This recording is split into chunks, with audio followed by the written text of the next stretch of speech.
जी बिल्कुल, मैं इस वक्त मौजूद हूँ तहसील तांदरेवाला का नवाही गांव है, चक नंबर 597 गाहवे में।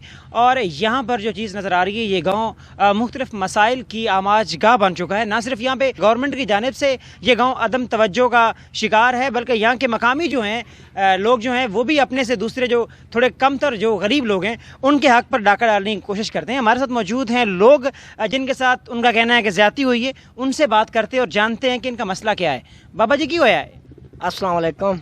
ਇਹ ਜੇ ਮੈਂ ਸਵੇਰ ਰਾਤ ਨੂੰ ਆਇਆ ਤੇ ਮੈਂ ਗਿਰਿਆ ਹਾਂ ਜੀ ਸਾਈਕਲ ਤੋਂ। ਪੁਲੀ ਵੀ ਉੱਚੀ ਹੈ, ਖਾਲੀ ਵੀ ਉੱਚੀ ਹੈ ਤੇ ਉਹ ਕੋਈ ਮੈਂ ਉਹਨਾਂ ਨੂੰ ਆਖਿਆ ਵੀ ਕਈ ਨਾਲੇ ਤੂੰ ਥੋੜਾ ਜਿਹਾ ਪਾਣੀ ਤੋਂ ਉਹ ਕਹਿੰਦੇ ਅਸੀਂ ਤੇਰੇ ਨਾਲ ਉਹ ਕਰ ਦੇਣਾ, ਇਹ ਕਰ ਦੇਣਾ, ਉਹ ਮੇਰੇ ਨਾਲ ਦੋ ਤਿੰਨ ਭਰਾ ਲੜਨ ਲੱਗ ਪਏ। ਮੈਂ ਚੁੱਪ ਕਰਕੇ ਘਰ ਚਲਾ ਗਿਆ। ਦਿਨ ਸਵੇਰ ਮੋੜ ਫੇਰੀ ਤੇ ਨਿਕਲਿਆ ਤੇ ਮੈਨੂੰ ਫੇਰੀ ਤੋਂ ਸਾਧ ਲਿਆ ਨੇ, ਧੱਕੇ ਵੀ ਦਿੱਤੇ ਨੇ ਮੈਨੂੰ, ਕਹਿੰਦੇ ਤੇਰੀਆਂ ਲੱਤਾਂ ਵਾੜ ਦੇਣੀਆਂ। उस बात को छोड़े, मसला क्या है आपका? लड़ाई हुई क्यों है? ਲੜਾਈ ਇਸ ਪਾਣੀ ਤੋਂ ਹੀ ਹੋਈ ਹੈ। ਇੱਥੋਂ ਮੈਂ ਰਾਤੀ ਲੱਗਾ ਤੇ ਡਿੱਗਾ। ये पानी यहाँ पे खड़ा क्यों है? ਇਹ ਅੱਗੂ ਉੱਚੀ ਹੈ, ਖਾਲੀ ਤੇ ਅਗਾਂ ਜਾ ਨਹੀਂ ਰਿਹਾ।